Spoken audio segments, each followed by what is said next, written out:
Good evening. If you are here, it is Monday night, and we are at Austin Cornerstone Church here with the CARES program. And if it's your first time here, the CARES program stands for Caregivers and Relatives Empowered for Support with Individuals with Substance Misuse. Our goal here as a program, and a program that's been active now for 3 months, in launching a Monday night speakers program. So we have experts that we bring every Monday to speak to the community about the experience of recovery. And you may find a lot of recovery resources all around town, but what makes this program unique is that this is a resource for the family members, for the people that say, where's my community? Where do I go for resources? Where do I go to help and get information and knowledge for myself? And that's what every Monday represents. So today, I'm very happy to be joined here on stage with Professor Robin Smith, who is a licensed clinical social worker and supervisor. She is also the lead over the social work practice and substance use disorders certificate. So training the next generation of social workers who are working in this space. But besides professional experience in this space, suicide assessment, crisis intervention, experience with 12-step recovery, there is so much, a phenomenal person with a great story, and we're happy to be able to open up this space. So with that introduction, I hand over the mic, and we'll leave space a little bit later for questions, Q&A section. But Robin, it's all yours. Thanks, Renee. Hi, everybody. I'm Robin Smith. As Renee so kindly said, I teach at the Steve Hicks School of Social Work. I've been there full-time I just finished my 15th year teaching first-year master's students practice, which probably doesn't tell you much, but kind of the fundamentals of social work practice, and practicum, which is the course that students take when they're in what we call the field and doing internships, basically. And I oversee those and liaise between the university and dozens of organizations in the Austin area that our students are interning and learning at. And then prior to that, I taught part-time as an adjunct. I taught bachelor's level students. And then before that, I was a child. No, I wasn't. I was an adult. And I actually did my professional experience, which was at St. David's Pavilion. I don't know if any of you have been in Austin long enough to remember or be able to recall St. David's Pavilion, but it was a psychiatric hospital located in the St. David's Hospital complex on 32nd Street and I-35. And I did that for almost 9 years. I was a therapist for the first couple of years. I worked with older adults who were receiving psychiatric care. And then I switched over because I'm a little bit of an adrenaline junkie, not to the extent that Brad is. I don't ride a motorcycle or fly helicopters or anything like that, but I do like the fast pace of crisis work. So I switched over to become the manager of the admissions department for our hospital, and so the majority of my work was taking phone calls, screening people, and then once they came in for an appointment, taking a history and figuring out what criteria they met for what level of care, whether it was offered by us or someone else, and would have them see a physician, and then they'd either be admitted or I would refer them elsewhere. So I got to know the mental health kind of realm and the kind of landscape, if you will, of the treatment, mental health and substance use treatment landscape of the Austin area. Prior to that, I kind of was a child. I went to school at I went to school at the Steve Hicks School of Social Work. It wasn't the Steve Hicks School then. And my own recovery story starts when I was in my 20s. My own father had a problem with, I guess we would call it polysubstance use now. He had issues with depression and anxiety, sought help for that, and was prescribed a couple of different kinds of benzodiazepines. I don't know if you guys know what a benzodiazepine is, but it's the class of drugs that Valium, Xanax, Ativan, Klonopin, all of those drugs are considered benzodiazepines, and they are pretty habit forming. But this was probably in the 70s, and I don't think that people were very well educated. Certainly the consumer wasn't about the habit forming aspect to these drugs. Probably not even the doctors were that well informed.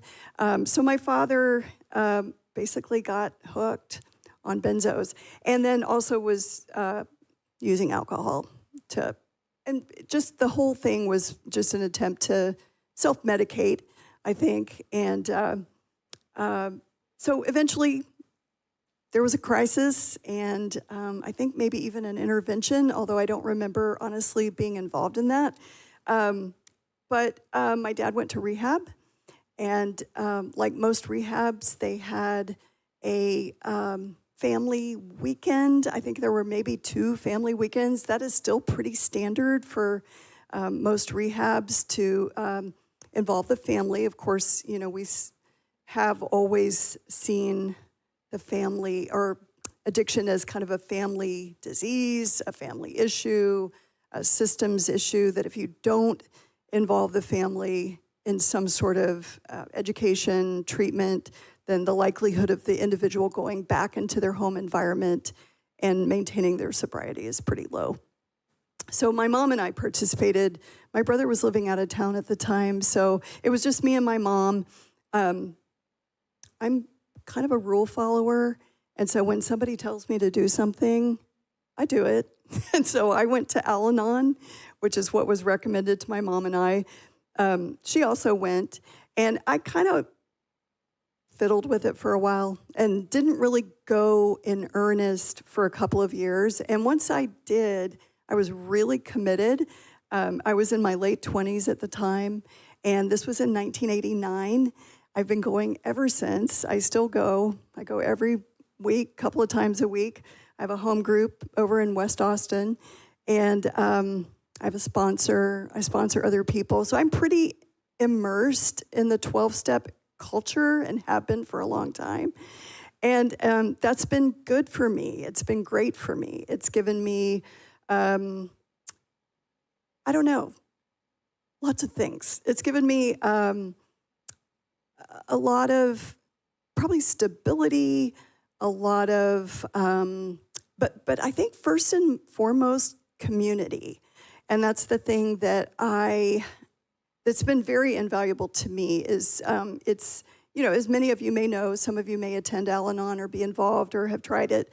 It is a spiritual program, not a religious program. But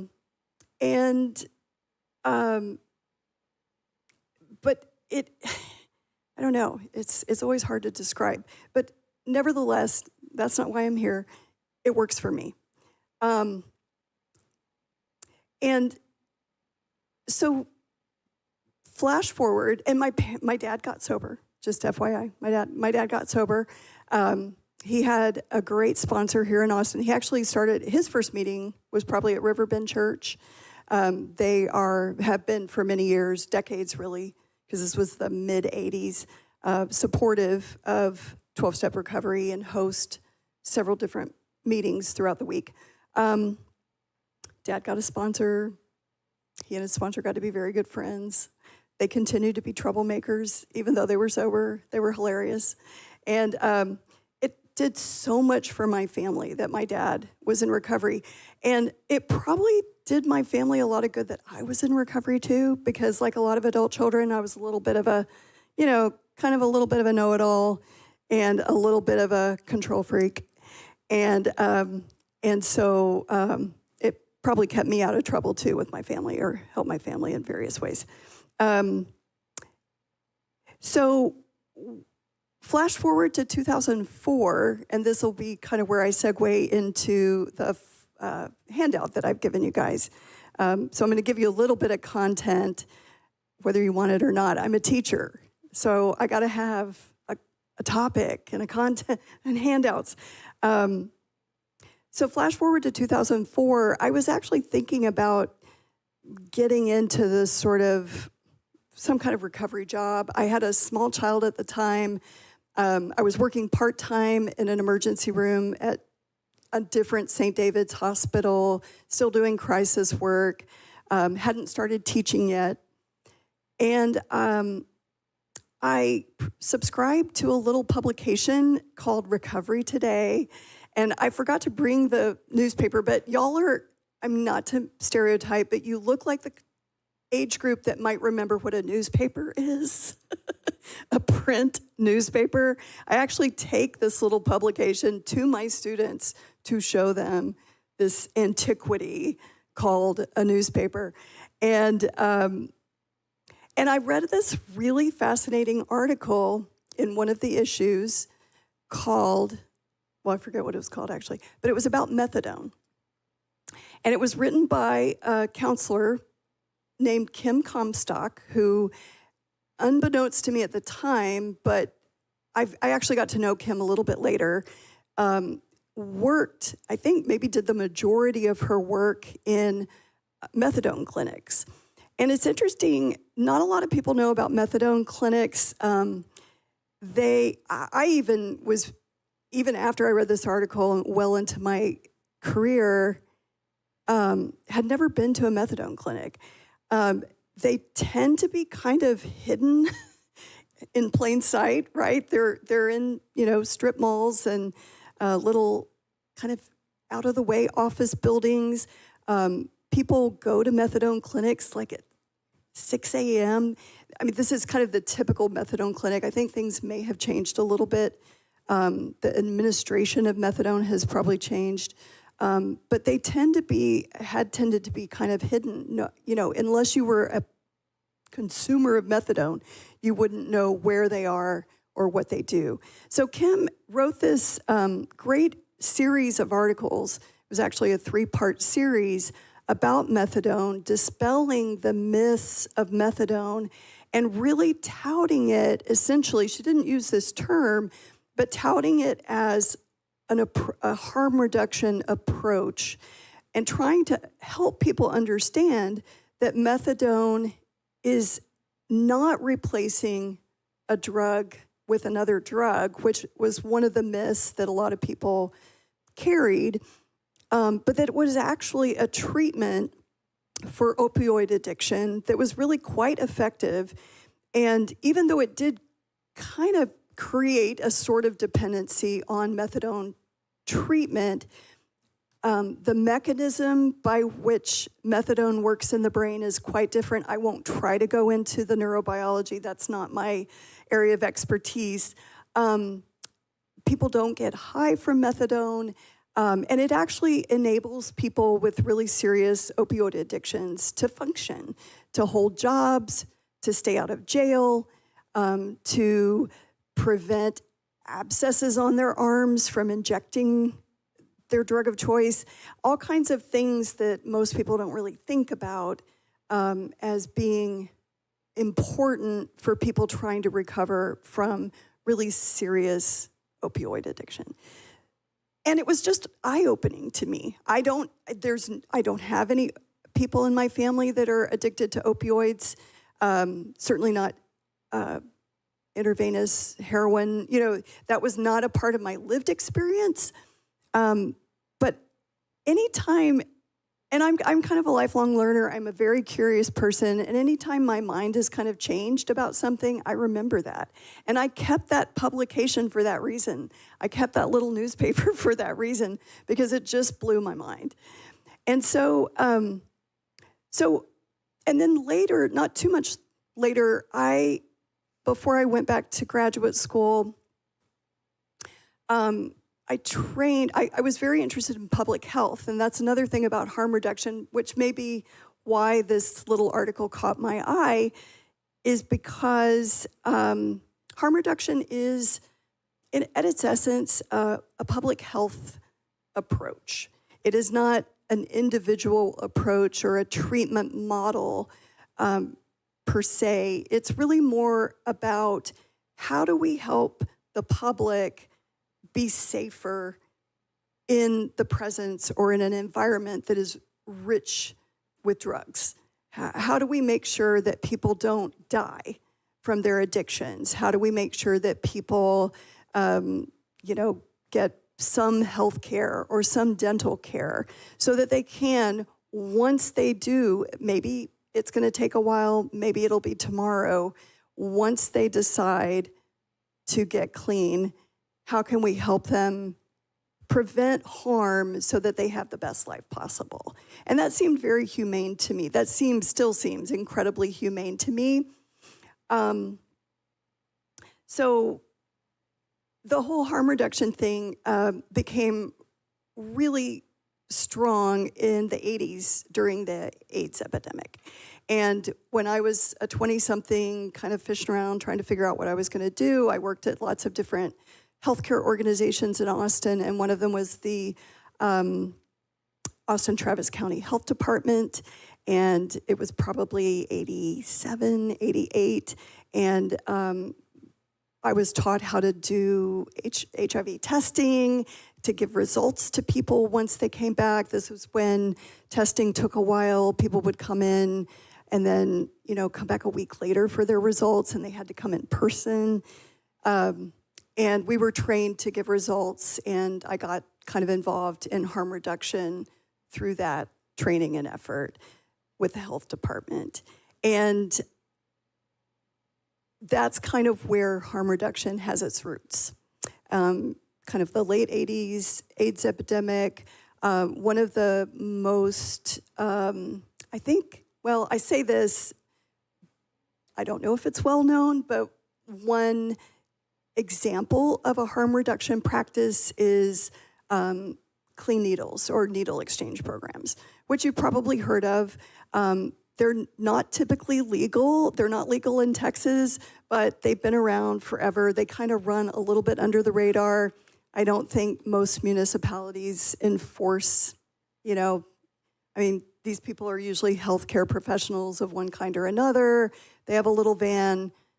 They go someplace where people who inject drugs may be hanging out, and they give clean needles. It's a pretty innocuous crime, if you will. So I don't think it's enforced. I don't think that law enforcement is getting too involved. But nevertheless, it's a little bit of an underground practice. I never participated in that just because I never worked for an organization that did needle exchange. But that's an example. And again, just, always made so much sense to me. If a clean needle can prevent somebody from getting HIV, getting hepatitis, any other type of communicable disease, then that's good. That's a good thing, even though it may be kind of a strange way to make that happen. So I guess, just talking about those two areas. So if you'll look at your handout, I've got some facts about harm reduction on one side. I've got some facts about abstinence-only treatment on the other. I was going to make the focus just harm reduction, but then I thought it's a little hard to talk about harm reduction out of context. So I included the information about abstinence-only treatment, which is probably the more recognizable type of approach to addictions. Abstinence only is, has been around since the 40s, basically. It's also known as the Minnesota model. I don't know if anybody's heard of the Minnesota model, and that is because it emerged in Minnesota in a healthcare area. I can't really tell you where in Minnesota, but it was really considered fairly radical at the time, and I think this is not kind of an interesting part of the story that, in the 40s, or really prior to AA, there were kind of some, you've probably heard of the Oxford Group. That was kind of what AA was based on. So there were maybe some precursors to AA here and there, but just in general, in the broader society, there really wasn't anything to help addicts or alcoholics. What happened is if people were severely addicted to alcohol, they might go to a drunk tank at a hospital, maybe detox there. It was probably pretty rough. Who knows if they were given medications to help them with their withdrawal symptoms, or they were put in jail, or they went to Skid Row and never got clean because there just weren't any options at that time. So the abstinence-only model was pretty radical in the 40s. It was a much more compassionate approach to treating addiction. It was a more medical approach to treating addiction, which is also important to note. We kind of take that for granted now. But at the time, and this still exists today, of course, with the stigma that gets attached to addictions, but the moral, legal model of addiction or understanding of addiction was pretty prevalent. It was believed that, addiction or substance use was a choice, that people could stop if they really wanted to, that it was, immoral to use, and so therefore the people who used were immoral, and, people were pretty stigmatized. The disease and the people who had it were pretty stigmatized. So abstinence only, those are a little bit of its roots. The people that consume abstinence only treatment tend to be pretty motivated. If they don't necessarily want treatment, they maybe have people around them that want abstinence for them or want them to get better. And that's a resource that a lot of times a lot of people don't have. Loving people who may be a little controlling, but who care. Also people who find themselves in abstinence-only treatment have money and or have the means to pay for treatment, which to this day is pretty expensive, or they have insurance. So, the typical consumer of abstinence only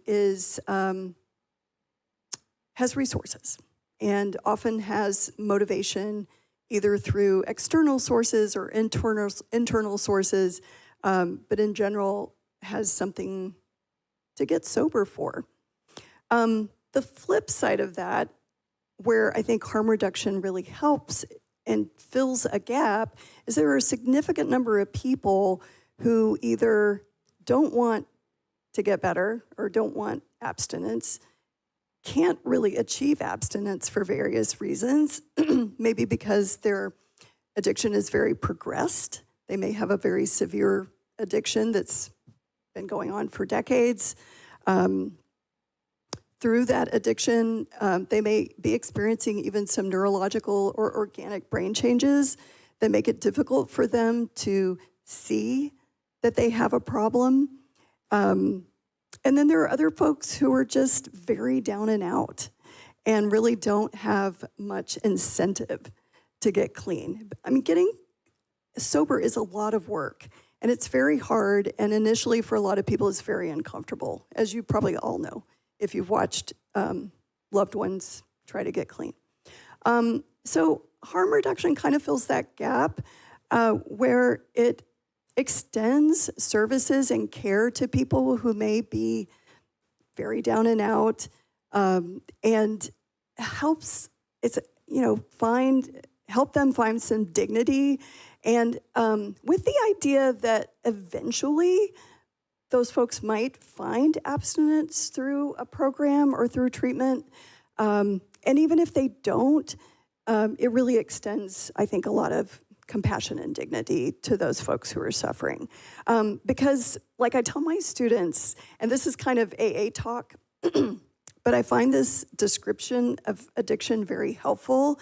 I think it's useful to remind myself, my students, family members, addiction is a cunning, powerful, and baffling disease.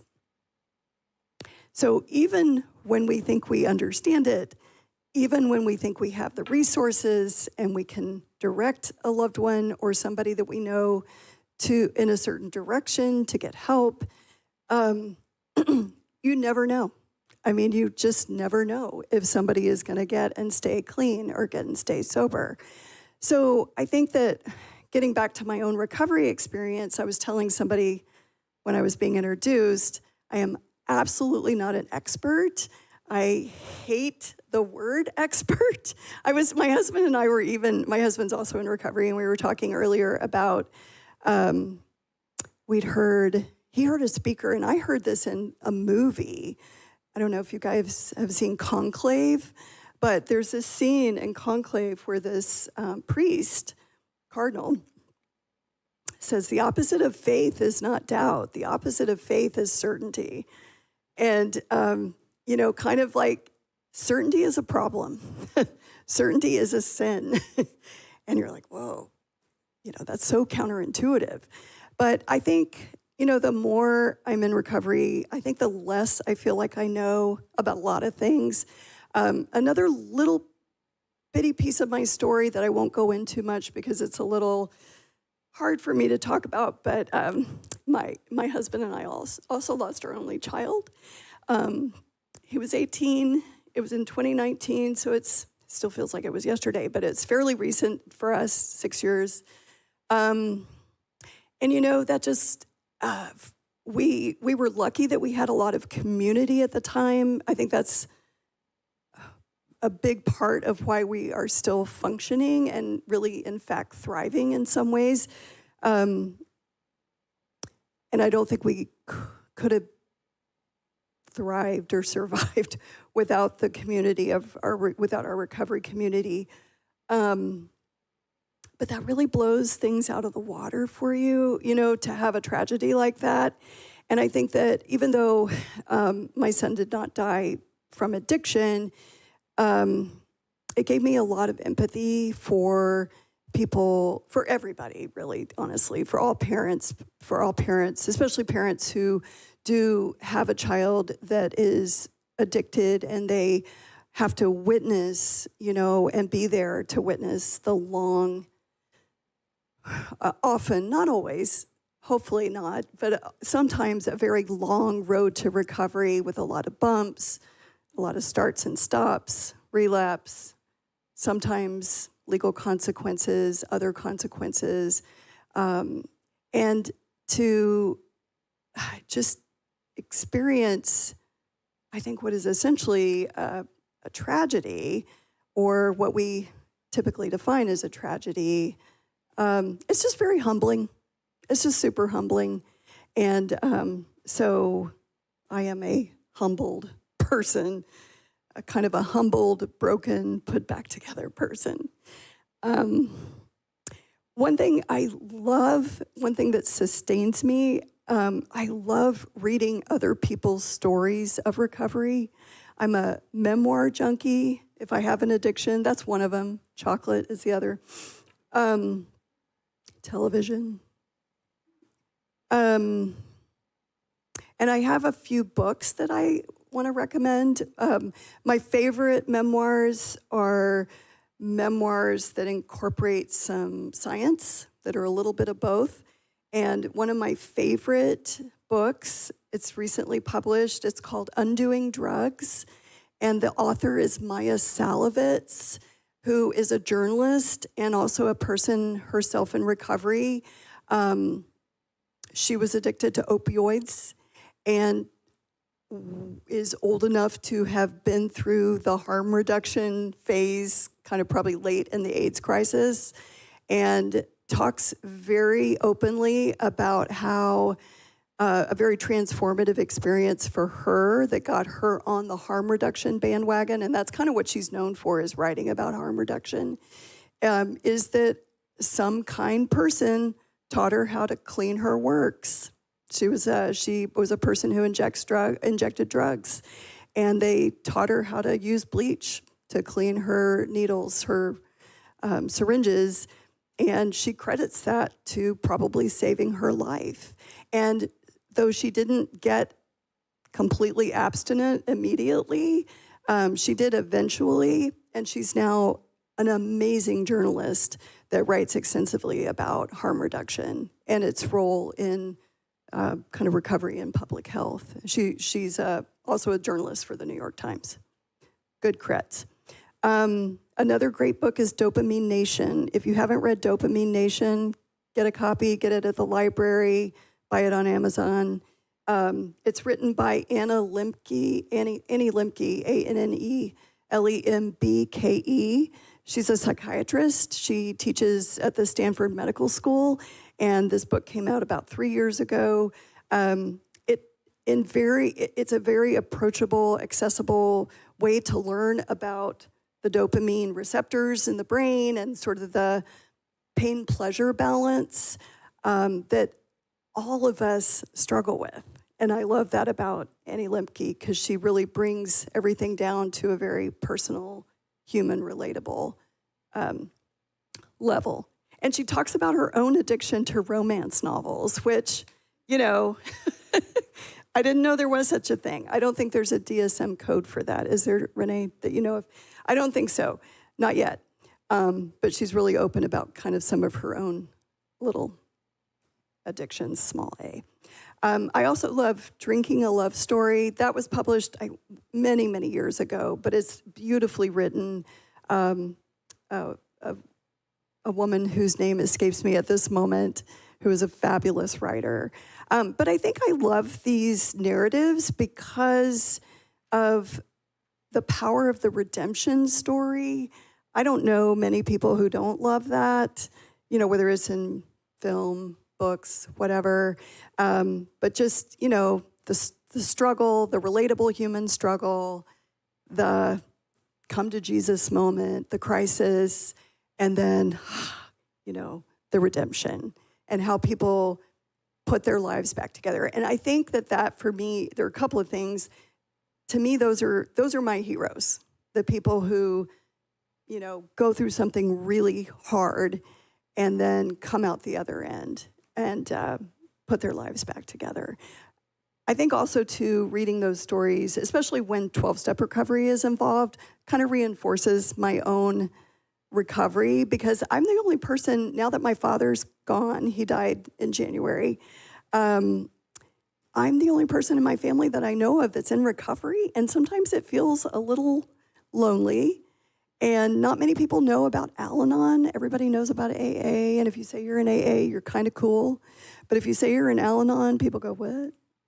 What is that? I don't know what that is. And you're not as cool because Al-Anons aren't as cool. I'll just say that. We're not as cool. I don't have a really cool drunk-a-log. Like, I've told you my story. It's not that entertaining. But anyway, yeah, so I kind of like, you know, the 12-step approach is really near and dear to me, but I think it calls on me to work a little bit harder to also consider other ways of doing things. And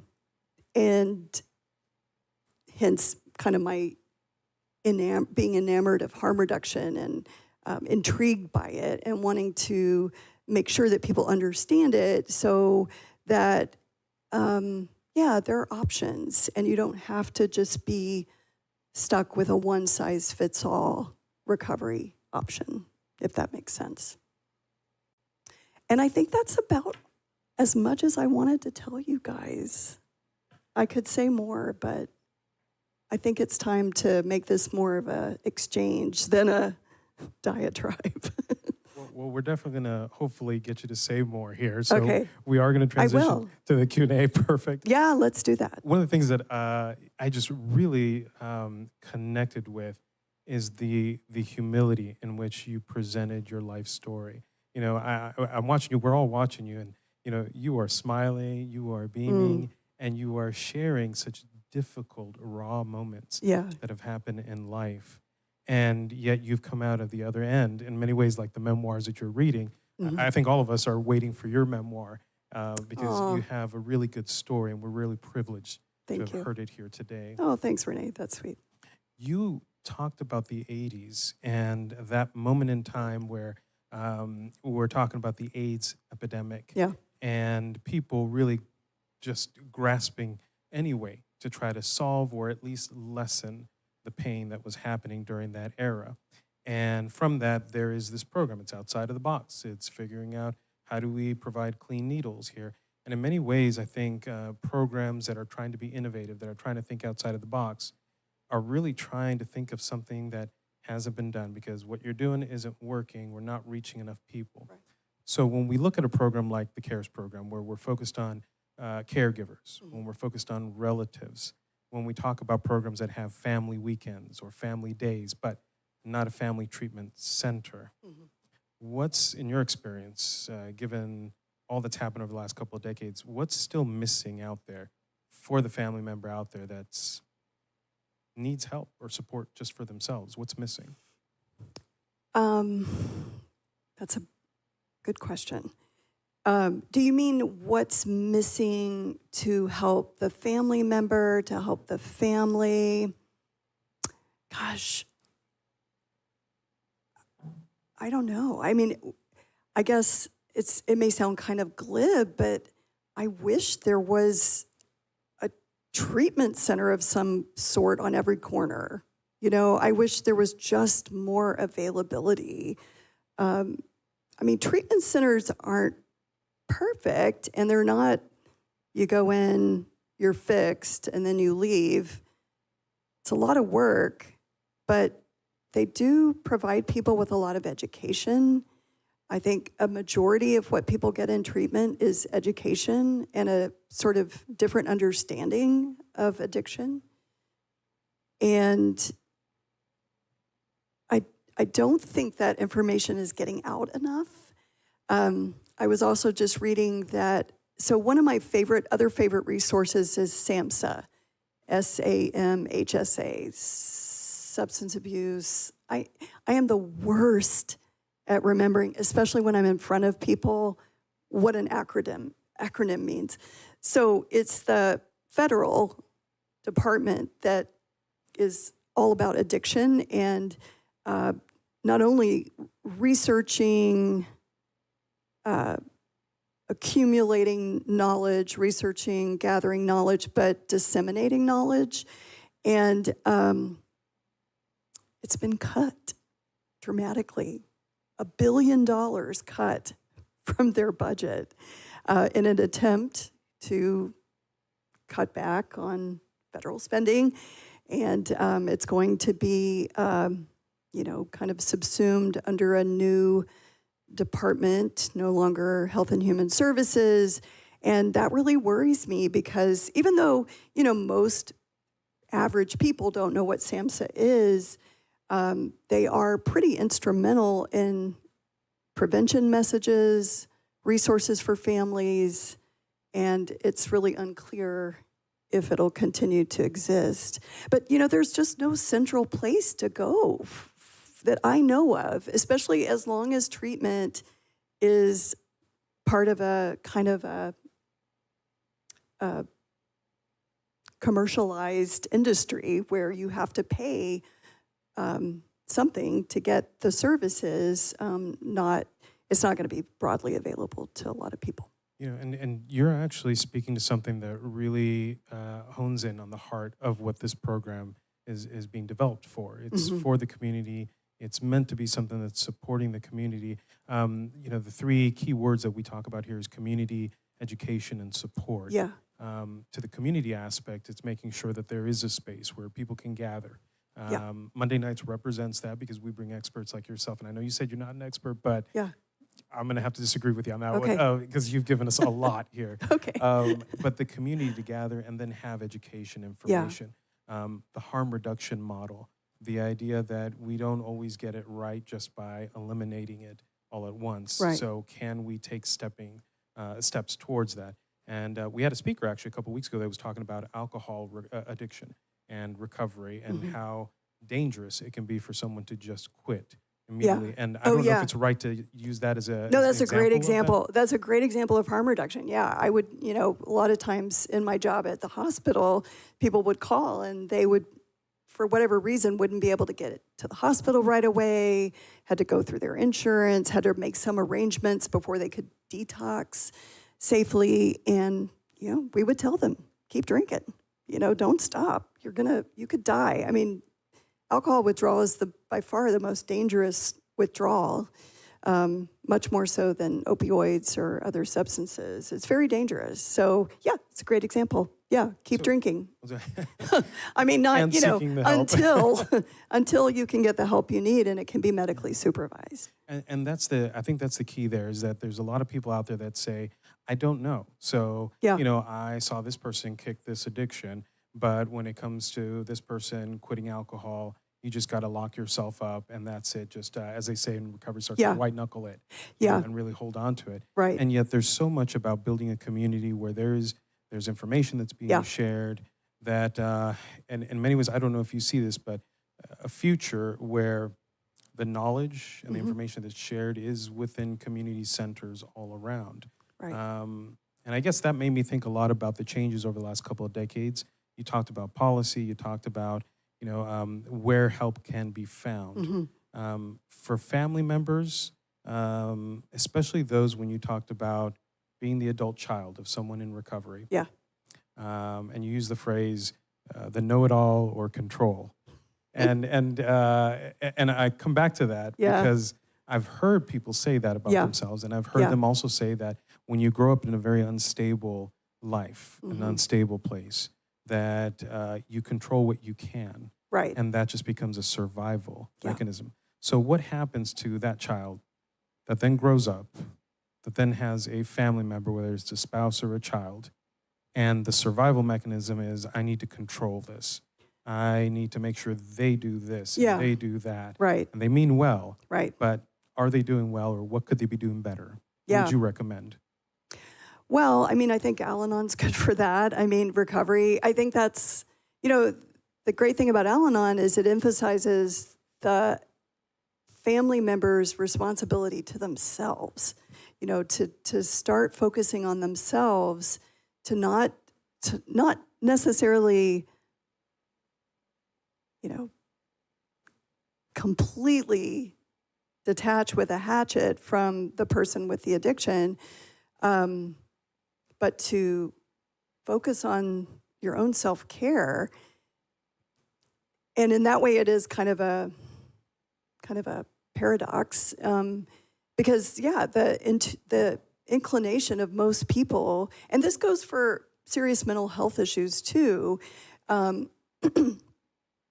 I mean, I think it's kind of an interesting phenomenon, even though things like depression, anxiety, schizophrenia, bipolar disorder, addiction, these things have been with us forever, for centuries.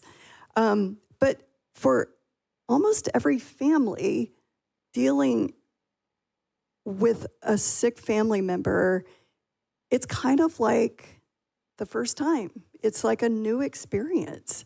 And most families, unless it's a family that has had generations of really severe, running down the street of the neighborhood naked and screaming, like really visible, like high crisis kind of symptoms or signs. For a lot of families, it's not talked about. And then it happens and everybody's like, oh God, what do? We don't know how to handle this. It's like, but if it were happening somewhere else, you could probably maybe help somebody else, because it's not only possibly a completely new experience, but it's scary. It's really frightening to see a person you love, especially if it's your child, having issues and that you don't understand and don't know what to do about. So I don't know if that answers your question, but I don't think there is any good answer, but can I circle back to something? Do you mind? I do want to say that the popularity of AA 12-step programs kind of waxes and wanes. I feel like I have to sell it a little bit to my students because they are so sort of, I don't know what the word is. I'm just trying to be careful and not use overly colorful language, but they are just kind of against what they consider the religiosity of 12-step programs. And it was really funny. I overheard some of my students talking in my substance use class about, like they were talking about one of the 12 steps. I think it was step 6 or 7 or something about character defects. And they were kind of horrified. Like, oh, can you believe anybody would like call out somebody's character defects because they're so strengths-based. And, I was just chuckling. I was like, of course, everybody has character defects. There's nothing terrible about saying that. But there are a lot of kind of stereotypes and misperceptions, I think, of 12-step recovery. But the great thing about 12-step recovery is it's free. It is free, and it's everywhere. I was traveling in Mexico once, and there was an AA meeting that a little beautiful Mayan man that we had gone to visit his house because he'd made hammocks, and he invited us, and, he told us his whole recovery story, that he had the second chance, and, because he was a drunk, and then he got better, and he had this little baby, and then on the way to the bus, he showed us his AA club in the middle of the Yucatan jungle. It was so cool. It's everywhere. AA, Al-Anon, 12-step programs, all kinds are everywhere, and they don't cost anything. And there's something kind of radical about that in a highly capitalist society like ours, and that it's existed for this long. And for the most part, you go to a group, it's going to be pretty much the same everywhere you go because of sort of the parameters and traditions that have kept it alive. So anyway, that's my plug. And I'm going to ask one last question. Yeah, sure. And what we're going to do is we're going to prep here as well because we'll have a microphone going around. So if you have a question, please, this is a great moment for you to raise your hand and be able to take advantage of the fact that we have a moment with Robin Smith to be able to ask questions in terms of experience, in terms of the other direction, different takes in terms of recovery. So please feel free to raise your hand. And we've got Brad running around here with the microphone. So he'll see you and he'll make sure that he gets that microphone to you. But you talked right now about the challenge of convincing a generation today that a spiritually based 12-step program is still relevant today. And there's shifts and values. And it's interesting because, over the years, things change and different trends come and go. And there was the era where you would shame someone, away from them. Then there was the era where we started doing some research and trying different ways. And even the harm reduction model is something that is born out of what other approaches can we take on this. Mm-hmm.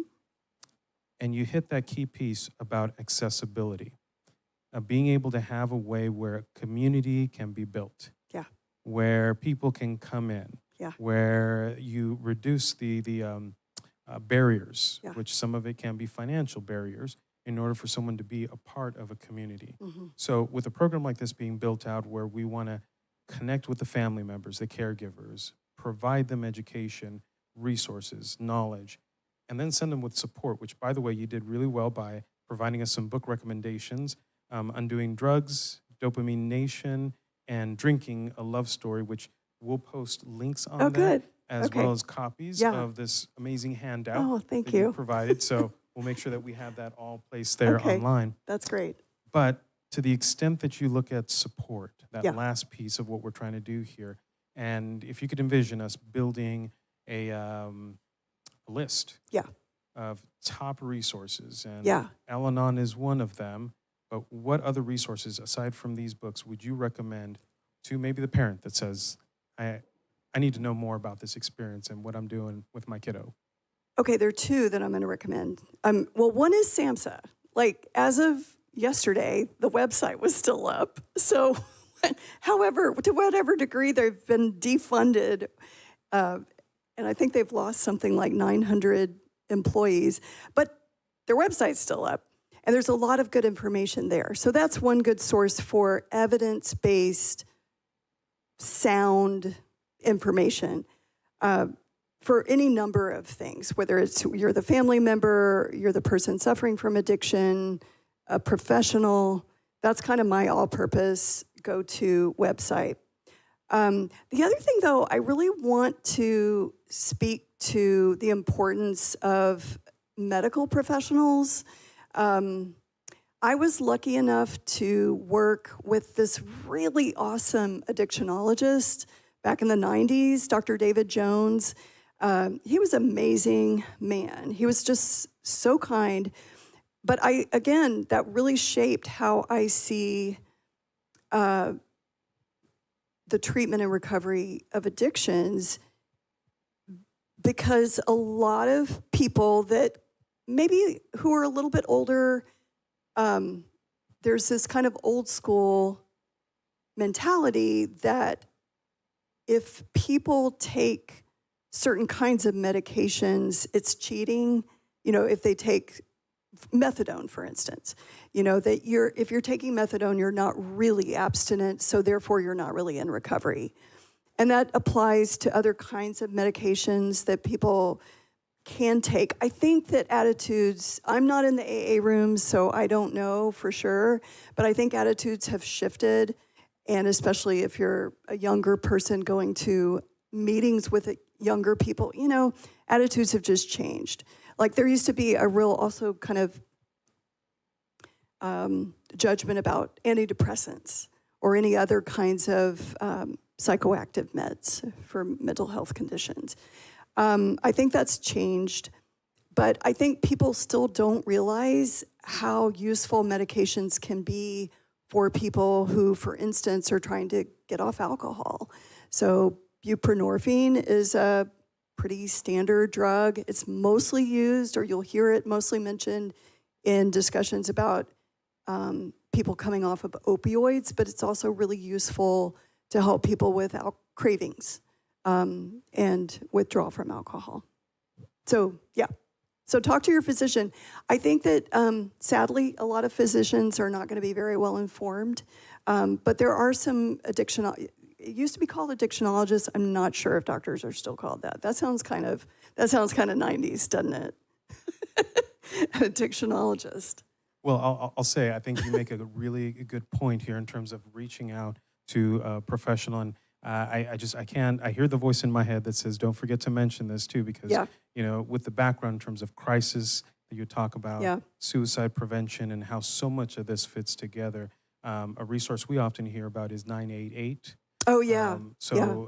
For anyone out there, whether here in person or out there online, if there's a need for a family member, immediate, 2 a.m., or a crisis and not sure what to do, always a good number that connects you directly to your local mental health authority, which is just a fancy way of saying the people who are running the phones 24/7 to try to find some immediate help. Yeah, don't be afraid to reach out. In addition to all the resources that are being shared here. Yeah. But I definitely don't want to take up all the time here. Yeah, oh yeah, so that's I want right. to make We were going to ask for sure questions, that we get some time for in the audience. So for anyone that has a question and is holding on to it, now is the right time. And Brad will hop on a helicopter and we'll fly to you. We're going to keep using that. So to you with the microphone. We have a question here.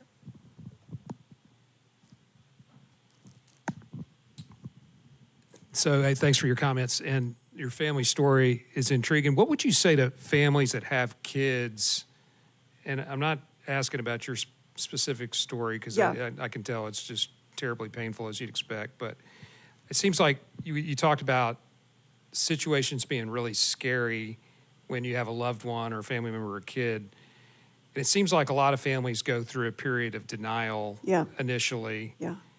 And, I know there's lots of resources for, ask these 10 questions and you figure out, is it a real problem? But I think a lot of families want to initially ignore that there's a problem until it's just completely undeniable. Yeah, 100%. What would you say to those families if you could give, 4 or 5 things that would just be, things to consider as you're kind of sorting that out? What advice would you give? Well, I think every family's different. I think it depends a lot on the age of the child. Are you talking about if a child you suspect a child like a teenager is using? Yeah, I think in today in our community, and especially having been, a long time in this community, it's just alcohol's free flowing. Right. Now pot's almost legal. Yep. And we've kind of brought down all these barriers. And it just seems like in every community, there's just, a lot of usage going on Right. with young people. Yeah. And it kind of blurs the lines of, Right. right? Yeah. Because there's so 100%. much of it going on. And as a parent, what would you tell a parent, to look out for, or when, just to say, you know what, this is an issue? I think the typical things, a parent knows their child the best. But you're right. I think because of that connection and love for the child, it's so easy to go into denial. Even if you don't even know it, I don't think you really even realize that that's happening. I think the best thing is to talk to the child, talk to the kid, and as best you can, find out what's going on. I think a lot of education about, and this is where harm reduction comes in. I think probably a lot of parents have heard about overdose risk with fentanyl. Just talking to a child without being accusatory or making any assumptions about what they might be using, just talking about what's in the environment and some of the dangers of what's in the environment. With fentanyl specifically, kids will say probably, I'm not going to use fentanyl. Well, the problem is it's mixed in with other substances. So kids don't know that that's what they're taking. So if somebody gives them a pill and says it's ecstasy, MDMA, it may have fentanyl in it, but the kid's not going to know, because there are ways that, the pills are manufactured these days, that the substance is corrupted or it has fentanyl in it. So, I think that's a start, is to just talk about, what's in the environment, and open the communication with the kid, and ask that they communicate with you and stay in touch with you and call you if they find themselves, under the influence of something and they can't get home, or they're faced with driving themselves or accepting a ride from a friend who's intoxicated. Just make it really clear that, and it's kind of in a way a harm reduction approach. It's not a don't use this, don't do this, don't do this. It's we want to make sure that you survive adolescence because we care about you, and here is what we're concerned about. And please talk to us about what you're encountering. Now, if a child won't do that, and that's, a lot of teenagers are probably going to be pretty, not super open. That's pretty typical. Then you may have to, I don't know, be a little bit more investigative. And I don't think that's a bad thing, personally. I think that sometimes we can be a little hands-off. And I think that, I don't know, do you have access to their phone? Do you know? I don't know. And maybe set some pretty clear boundaries around lack of communication. I hope that's helpful. And again, that's just my opinion. Again, I am not an expert, and it's hard, and I don't know that there is an easy answer. So the follow-up question to that, Yeah. and you made me think about something else, that age between, over 18, Right. and you kind of get in that space where you really can't make anyone do anything, Yeah. right? Whether it's a young adult or an adult Right.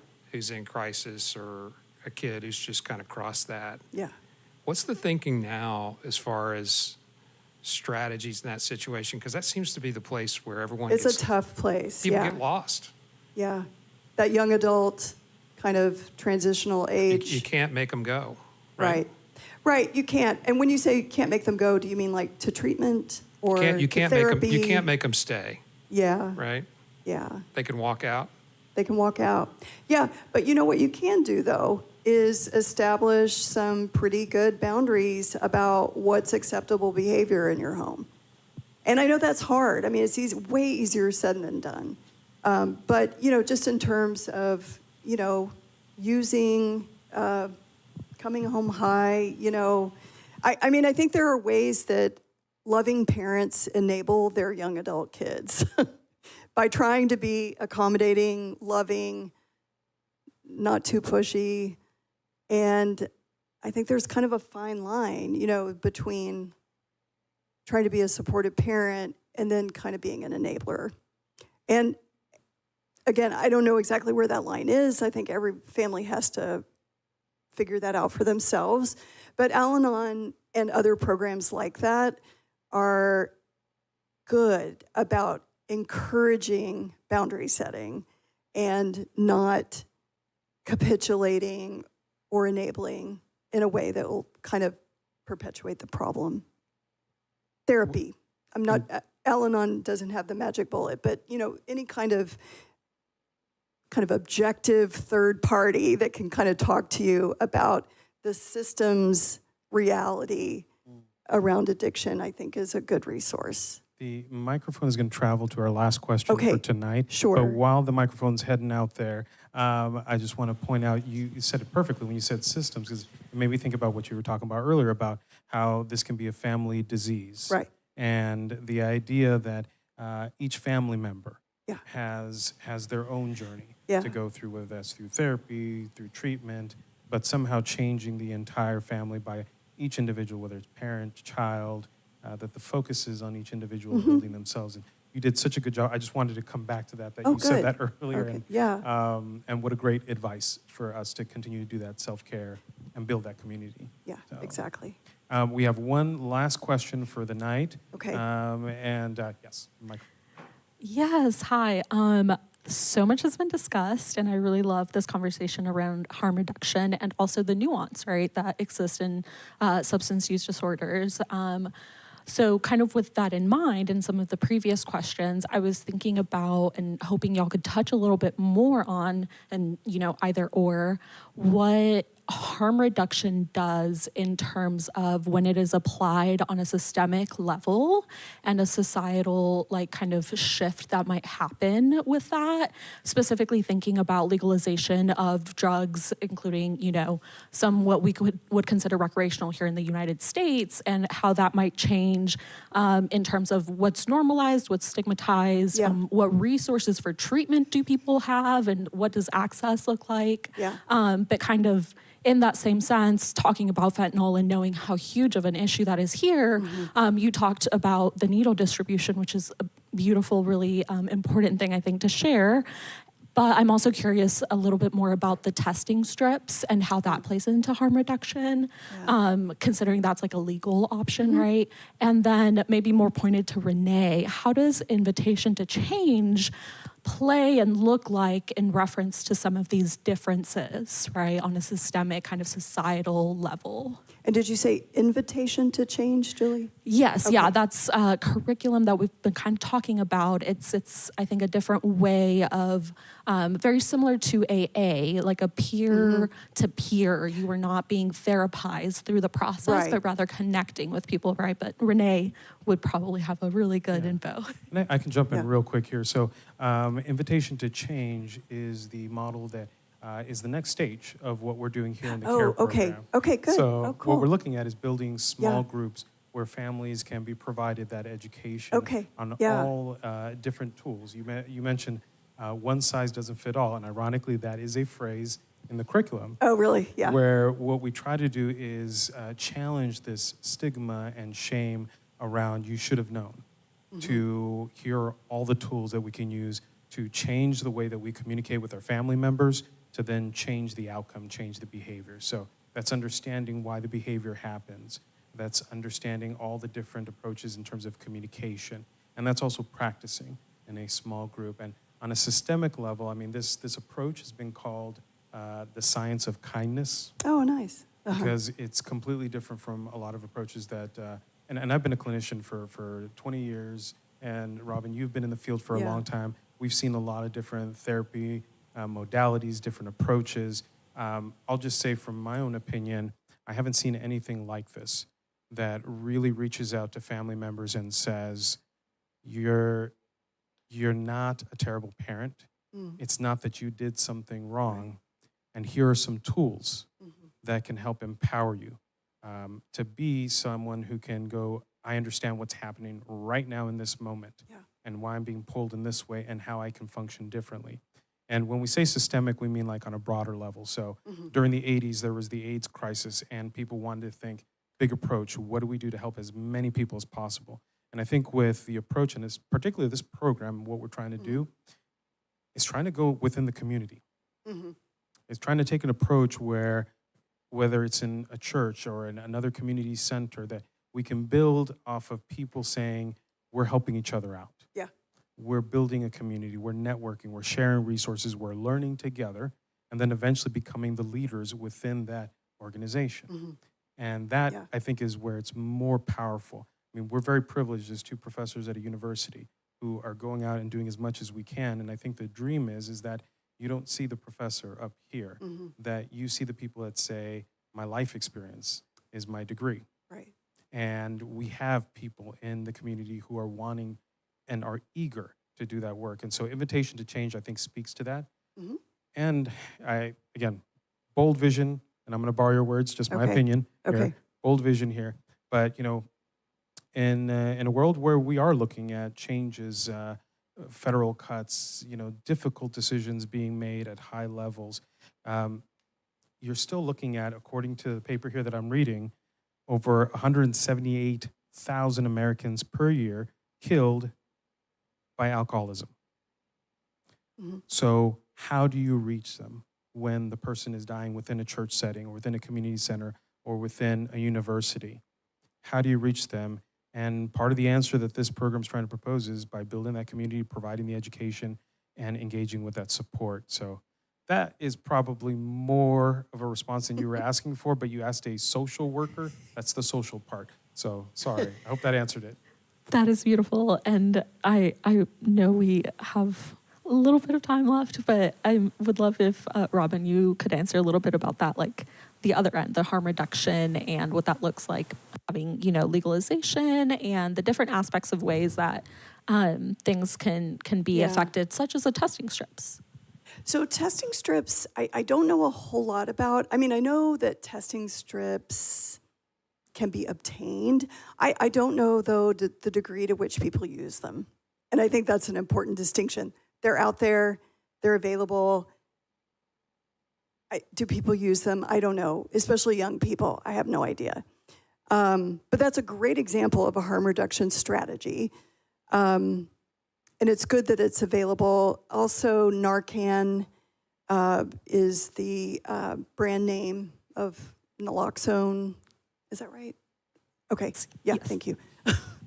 That, that is an opioid reversal drug that people can now get without a prescription. So that's out there. There's a lot of stuff that's out there. But then, so you talk about but legalization. Totally fascinated by this whole phenomenon of legalization because, it reduces harm in some respects, but I honestly think it probably causes harm in some other ways. I don't think it's definitely not a cure-all. It has some very significant unintended consequences. Another professional that I really like, another professional voice, is Keith Humphreys. I just got this from Amazon. It's a little book. It's from a series called A Very Short Introduction. Those are the names of the books, and his is on addiction.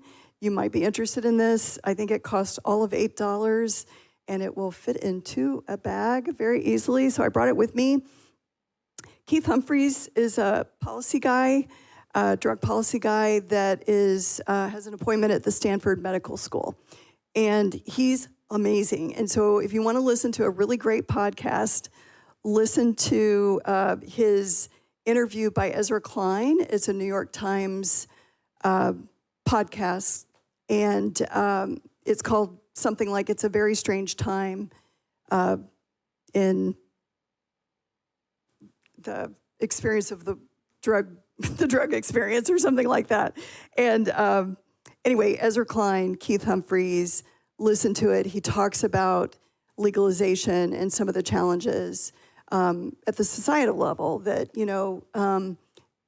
just reducing that, or it may reduce stigma or eliminate a particular type of consequence, but it doesn't necessarily mean that people get clean, or that communities don't suffer from some of the unintended consequences of that. Well, we are at time, and as we wrap up, again, want to thank you, Robin, for coming You're out. very and- welcome. And Thank just you. an honor to have you on the stage to share your story, to share knowledge, to share plenty of resources for us. Thank you, This is Renee. exactly what the space is intended for. And I'll add, so for those who are here, for those who are online too, just a reminder, we are here every Monday night. We have different speakers who share different experiences and different resources. And so the idea is to build a community and to provide education for that community, and then build a line of support for them. So please do stay tuned. The next 3 weeks is going to be very special, because next week, I encourage you to go online. We're going to have a father's story, and the week after, we're going to have his son's story. Oh, And the week after that, we'll have them both together on stage to answer a lot of questions and share about the experiences that they had shared over the last 2 weeks. So you don't want to miss that, and if possible, share. If you're watching this online, just know that the full recording of tonight's session, along with all the other sessions that we have, are online. Feel free to share clips, invite other people, and as we always say, if this is your first time out here with us, welcome home. Thank you for joining us. See you next week. thanks, everybody.